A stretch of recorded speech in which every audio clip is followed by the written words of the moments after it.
नमस्कार, मैं हूं संदीप चौधरी। आज सीधा सवाल में मैं बात करने वाला हूं कमंडल की और मंडल की और 2024 के लोकसभा चुनाव की तैयारियों की।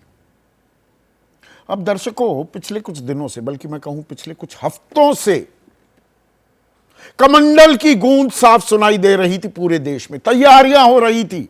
22 जनवरी को प्राण प्रतिष्ठा की, रामलला विराजमान हुए अयोध्या में, देश भर में उत्सव मना, एक राष्ट्र उत्सव में यह तब्दील हुआ। लोगों में उत्साह, जोश, हर्षो उल्लास की एक लहर, एक उमंग साफ दिखाई दी और इसमें राजनीतिक संदेश और संकेत भी दिए गए बीजेपी की तरफ से। तो यह तो एक धारा थी जिस पर हमने विस्तार से पिछले कुछ दिनों में चर्चा भी की है, लेकिन साथ ही साथ मंडल की भी एक धारा समानांतर बहती दिख रही थी। कवरेज कम हो रही थी। जातिगत जनगणना बिहार सरकार ने करवाई, उसके बाद आरक्षण भी दिया। 37% अति पिछड़े पाए गए, 27% के करीब पिछड़े। तो जिसकी जितनी हिस्सेदारी उसकी उतनी भागीदारी, यह नारा भी बुलंद होता दिखा, लेकिन पुरजोर तरीके से नहीं। जेडीयू आरजेडी ने बहुत कोशिश की, लेकिन अपने ही गठबंधन इंडिया गठबंधन से पूरा सहयोग नहीं मिला। कांग्रेस ये कहती तो पाई गई, मध्य प्रदेश, छत्तीसगढ़, राजस्थान में चुनाव हो रहे थे, हम भी जातिगत जनगणना कराएंगे, लेकिन प्रचार और प्रसार वो होता नहीं दिखा। और इसकी टीस, इसका दर्द, उसका इजहार नीतीश कुमार ने भी किया। तो जब देश भर में प्राण प्रतिष्ठा का उत्सव मन रहा था परसों 22 जनवरी को, तो नीतीश कुमार पहुंचे कर्पूरी ग्राम। यह कर्पूरी ठाकुर का पैतृक गांव है। उनकी 100वीं जयंती, जन शताब्दी की तैयारियां हो रही थी। आज उनकी दरअसल जन शताब्दी है। तो कर्पूरी ग्राम गए नीतीश कुमार। पिछड़ों को, अति पिछड़ों को वो पहले से लामबंद करते आए हैं, अब उन्हें गोलबंद भी करने की पुरजोर कोशिश दिखाई दे रही थी नीतीश कुमार की तरफ से। तो ऐसे में कल देर शाम बीजेपी ने, केंद्र सरकार ने एक मास्टर स्ट्रोक भी खेला। मास्टर स्ट्रोक कह रहे हैं लोग, मास्टर स्ट्रोक साबित होता है या नहीं, आने वाला वक्त बताएगा।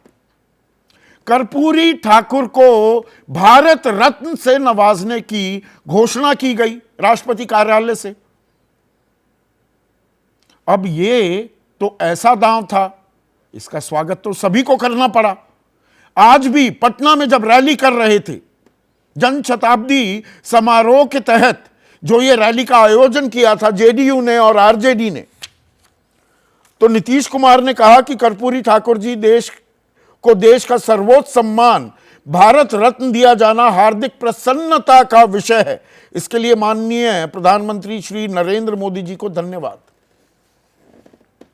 उधर प्रधानमंत्री नरेंद्र मोदी ने कहा कि सामाजिक न्याय के पुरोधा, महान जननायक कर्पूरी ठाकुर जी को भारत रत्न से सम्मानित करने के निर्णय से प्रसन्न हूं। इससे समाज में समरसता को और बढ़ावा मिलेगा। सुशील मोदी ने कहा कि एक ओबीसी के बेटे नरेंद्र मोदी ने ओबीसी के एक योद्धा को इस सम्मान से सम्मानित किया। तो तेजस्वी यादव कह रहे हैं कि जातिगत जनगणना के बाद ही सरकार को यह निर्णय लेना पड़ा, अच्छा होता साथ में कांशीराम को भी मिल जाता। लालू प्रसाद यादव ने कहा कि हमने सदन से लेकर सड़क तक ये आवाज उठाई, डर ही सही, राजनीति को दलित बहुजन सरोकार पर आना ही होगा। यानी कि राजनीतिक संकेत और संदेश दोनों ही तरफ से दिए जा रहे हैं। तो खेल मंडल बनाम कमंडल का होगा जैसे 90 के दशक में हुआ? जी नहीं, खेल तो मंडल कमंडल का होगा, लेकिन रिपीट ऑफ 90s नहीं होने वाला है, क्योंकि बहुत पानी बह चुका है राजनीतिक धारा में और लड़ाई की शक्ल सूरत अब बदल गई है। अब बीजेपी बनिया ब्राह्मण पार्टी नहीं रह गई है। आरक्षण का विरोध किया 90 के दशक में भी, 2015 में भी। बिहार में जो करारी हार हुई बीजेपी की, उसके पीछे मोहन भागवत सरसंघचालक का यह बयान आरक्षण को लेकर जो सवाल उठा दिए थे, उसे माना जाता है। और जातिगत जनगणना को लेकर केंद्र सरकार हां नहीं कर रही है। गृह मंत्री अमित शाह ने यह जरूर कहा कि हम विचार करेंगे, विचार हो रहा। लेकिन बीजेपी से ही जुड़े बहुत से लोग इस मामले को, जातिगत जनगणना को, पहले पटना हाईकोर्ट फिर सुप्रीम कोर्ट तक भी ले गए थे। तो अब जो ये खेल हो रहा है, जहां पिछड़ों, अति पिछड़ों को लामबंद करने की नीतीश कुमार साफ कोशिश करते दिखाई दे रहे थे, ठीक एक दिन पहले भारत रत्न से सम्मानित किया जाना कर्पूरी ठाकुर को क्या खेल पलट देगा, या असमंजस भी पैदा हो जाएगा पिछड़ों और अति पिछड़ों में? और जो बिहार वासी नहीं है, जो दरअसल कर्पूरी ठाकुर से वाकिफ नहीं है, उनको बता दूं कि ये सबसे बड़े नेताओं में माने जाते हैं पिछड़ी जातियों की।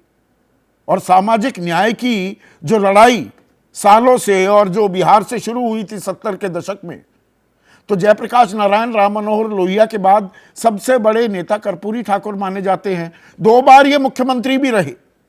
बिल्कुल साफ छवि, जेब में धेला भर भी नहीं होता था कर्पूरी ठाकुर के। अति पिछड़े समाज से खुद आते थे। और 1978 में मुंगेरी लाल जो कमीशन था, उसकी रपट को इन्होंने लागू किया। और आरक्षण जिसकी हम बात करते हैं और आरक्षण को जोड़ते हैं मंडल कमीशन से, 1990 में यह लागू हुआ था। दरअसल कर्पूरी ठाकुर ने आरक्षण लागू कर दिया था 1978 में।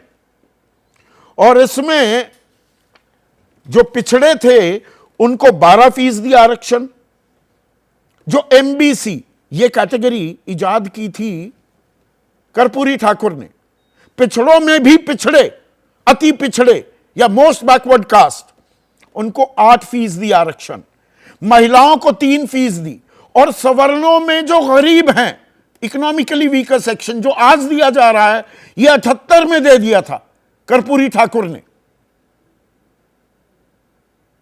और अंग्रेजी मीडियम के साथ साथ अंग्रेजी मीडियम स्कूलों में हिंदी पढ़ाना भी अनिवार्य किया था। नारा बुलंद किया था कर्पूरी ठाकुर ने, पढ़ेगा तभी तो बढ़ेगा। तो वो समय से आगे सोचने वाले नेता थे। तो ये भी आपको जानकारी मुझे लगा जरूरी है, इसके बारे में आपको पता होना चाहिए। तो अब कर्पूरी ठाकुर को भारत रत्न से नवाजकर बीजेपी, जिसका दरअसल मंडलीकरण हो चुका है, ओबीसीआइजेशन हो चुका है, अब वो ब्राह्मण बनिया की पार्टी नहीं, तो एक तीर से कई निशाने साध रही है क्या बीजेपी? यहां पर एक आंकड़ा आपको बता दूं, 1996 में जो पिछड़ा वर्ग है उसमें से 19% लोगों ने बीजेपी को वोट किया था। और 2019 तक आते आते ये बढ़कर 44% हो गया था। सारे आंकड़े आपके सामने मैं पेश कर रहा हूं। और कांग्रेस के खाते में जो 25% पिछड़ा वोट बैंक गया था 1996 में, यह घटकर 15% पर आ गया। बड़ा पुट क्षेत्रीय दलों के पास ही रहा। तो उसी से थोड़ी चिंतित थी क्या बीजेपी? तो ये तुरुप का इक्का खेल दिया। लालू प्रसाद यादव हो या नीतीश कुमार, दोनों को कहना पड़ा हम तो ये लड़ाई इतने सालों से लड़ रहे थे, अच्छा हुआ अब दिया भारत रत्न। पर बीजेपी अब ये कह रही है ये बीजेपी ही दे सकती थी, आप लोगों ने तो दिया नहीं, कांग्रेस ने दिया नहीं। अब नीतीश कुमार ने आज रैली में एक दो बातें बड़ी अहम कही कि प्रधानमंत्री ने ये मांग तो मान ली, बहुत अच्छी बात है, लेकिन क्या बाकी मांगे भी पूरी करेंगे? और बाकी मांगों में सीधी मांग आती है जातिगत जनगणना कराएगी क्या केंद्र सरकार? ढुलमुल रवैया है अभी। और क्या आरक्षण दिया जाएगा? पिछड़े अति पिछड़े को उनके जातिगत जनगणना कराने के बाद जोड़कर आरक्षण दिया जाएगा, जिसकी जितनी भागीदारी या जिसका जितना हक उसको उतना अधिकार मिलेगा क्या? तो लड़ाई 24 की यहां पर आ गई है क्या? बीजेपी कमंडल तो एक यूएसपी उसका बन गया है, पर मंडल का भी साथ नहीं छोड़ रही है। और क्या विपक्ष, खास जेडीयू, समझा पाएगा लोगों को कि दरअसल ये लड़ाई तो वो लड़ रहे हैं? या असमंजस की स्थिति भी पैदा हो गई है? यही है आज का सीधा सवाल। और सीधा सवाल क्या है? भारत रत्न कर्पूरी जरूरी या मजबूरी? और 24 की लड़ाई मंडल कमंडल पर आई। जैसे ही घड़ी का काटा दोपहर 2:30 पे आए, बबीता जी का दिल सास बहू साजिश के लिए मचल जाए।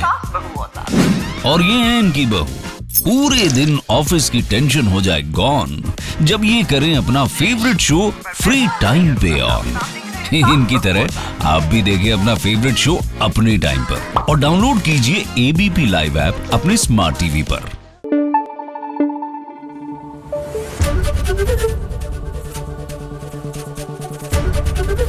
एबीपी न्यूज आपको रखे आगे।